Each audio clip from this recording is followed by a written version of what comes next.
اللہ تمہاری اولاد کے بارے میں تم کو ارشاد فرماتا ہے کہ ایک لڑکے کا حصہ 2 لڑکیوں کے حصے کے برابر ہے، اور اگر اولاد میت صرف لڑکیاں ہی ہوں یعنی 2 یا 2 سے زیادہ تو کل ترکے میں ان کا 2/3 ہے،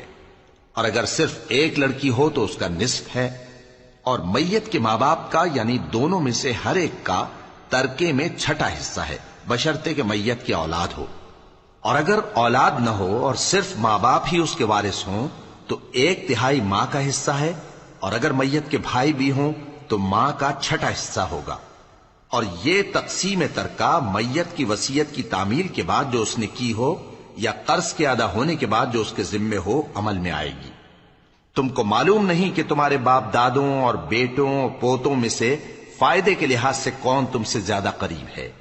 یہ حصے اللہ کے مقرر کیے ہوئے ہیں، اور اللہ سب کچھ جاننے والا ہے، حکمت والا ہے۔